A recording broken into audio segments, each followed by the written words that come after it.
लीला क्रमांक पूर्वाध 569। सौभागा की प्रार्थना पर बहन का भोजन स्वीकार। सौभागा की छोटी बहन वो गांव में रहती थी। उसने अपनी बड़ी बहन सुभागा से कहा, महामाई बाई, तुम हमारी ओर से भगवान को एक दिन भोजन के लिए प्रार्थना करके देखो और हमारे यहाँ उन्हें ले आओ।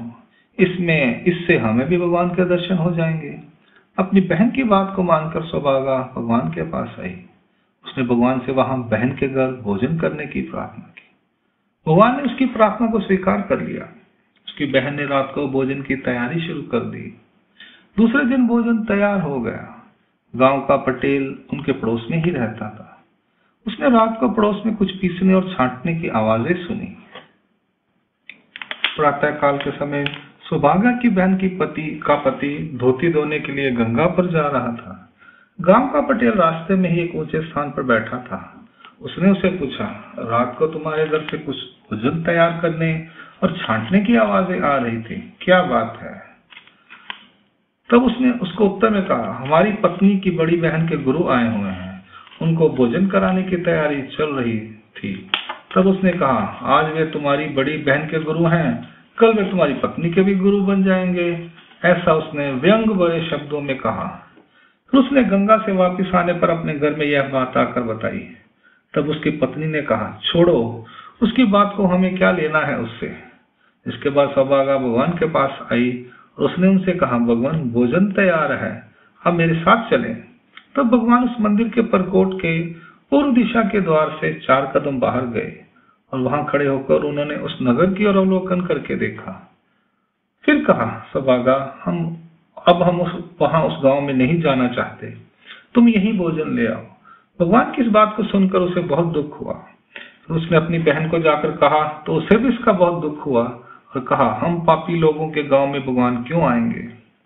इसके बाद सौभाग बाई साहब भगवान के लिए भोजन वहीं पर ले आई। भगवान ने शाम के समय भोजन किया। उसी समय भक्तजनों ने भी भगवान का प्रसाद ग्रहण किया। फिर रात को बाई साहब ने भगवान को भोजन के लिए पूछा तो भगवान ने कहा कि अब वे भोजन नहीं करेंगे। लीला का हेतु। उस गांव का पटेल दुष्ट स्वभाव वाला था। भगवान को उसके प्रति खंती थी, इसलिए भगवान उस गांव में नहीं गए। भगवान को यह तो पहले ही मालूम था, तो वे परकोट के बाहर से वापस क्यों आ गए? इसके उत्तर में कहा गया है कि सौभागा की भावना श्रद्धा थी, उसे ध्यान में रखते हुए वे बाहर आए थे। इससे उसे उसके भोजन खिलाने की क्रिया का अधिक पुण्य लाभ प्राप्त होगा। उस गांव के पटेल की दुष्ट बुद्धि को भगवान ने परिवर्तित नहीं किया, क्योंकि उसके पूर्वकृत कर्मों में परमेश्वर की कर्म प्राप्त करने का योग नहीं था। उस स्त्री ने भगवान को श्रद्धा से भोजन खिलाया। उससे उसे मुख्य शक्ति माया का चैतन्य सुखफल प्राप्त हुआ।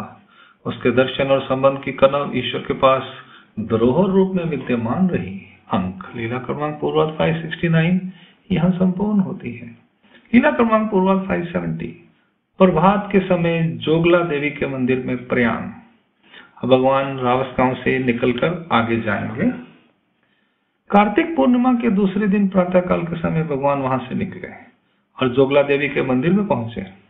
वहां भगवान को प्रातःकालीन पूजा अवसर किया गया। बाईसा आदि सभी भक्तिजन भगवान के साथ थे। दोपहर को उन्होंने भोजन किया, कुल्ला करके पान का बीड़ा लिया। दोपहर को थोड़ा सा विश्राम करने के उपरांत भगवान ने वहां से प्रस्थान किया।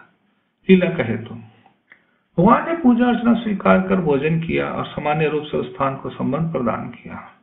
अंक लीला क्रमांक पूर्वाध 570 यहाँ संपूर्ण होती है। लीला क्रमांक पूर्वाध 571। भद्रावती बोरी नदी में रानाईसा लखुबाईसा को दर्शन। जोगला देवी मंदिर से निकलकर भगवान भद्रावती नदी में गए तो वहां रानाईसा और लखुबाईसा ने भगवान के दर्शन किए। वे बलेग्राम से भगवान के दर्शन के लिए निकली थी। इस नदी में उनकी अचानक ही भेंट हुई। लीला का हेतु। दोनों को भगवान के दर्शन और संबंध का पुण्य फल प्राप्त हुआ। इस स्थान को भगवान ने सामान्य रूप से संबंध प्रदान किया। अंक लीला क्रमांक पूर्वाध 571 यहाँ संपूर्ण होती है। लीला क्रमांक पूर्वाध 572। मार्ग में बबूल के नीचे आसन, लाख का पकवान स्वीकार। इसके बाद भगवान भद्रावती नदी के दूसरे किनारे पर बाएं हाथ की तरफ विद्यमान बबूल के वृक्ष के नीचे आसन पर विराजमान हुए। फिर उन्होंने रानाईसा लखुबाईसा से क्षेम वार्ता पूछी। फिर लखाईसा ने कहा, भगवान, हम दोनों जब बल्लेग्राम से निकली तो इसने निश्चय किया कि यह आपके चरणोदक के अतिरिक्त दूसरा पानी नहीं पिएगी। इस पर भगवान ने समझाते हुए कहा, माता, ऐसा कठोर नियम नहीं करना चाहिए। मान लो हम मिले ही नहीं तो क्या करोगी? इस पर बाईसा ने उसे भगवान का चरणोदक पीने के लिए दिया। तब उसने वह चरणोदक लेकर पिया। फिर भगवान ने बाईसा से कहा, माता, इसके तालू पर थोड़ा सा चरणोदक छिड़क दो। इस पर बाईसा ने उसके तालू पर चरणोदक का छींटा दिया। उसके बाद उसने मिस्सी रोटियां थाबड़े का डिब्बा भगवान के सम्मुख रखा। फिर भगवान ने ऊपर से कपड़े को हटाकर उसमें से एक मिस्सी रोटी हाथ में लेकर कहा, माता, यह बल्लेग्राम का पकवान है क्या? उसके बाद उसने कहा, भगवान, यह पकवान कहाँ, यह तो लाख की बनी मिस्सी मोटी रोटी है। फिर भगवान ने अपने हाथ की छोटी अंगुली के नाखून से रोटी की पपड़ी को उतारकर अपने मुख में डाली और चखी। उसके बाद कुल्ला करके भगवान ने पान का बीड़ा लिया।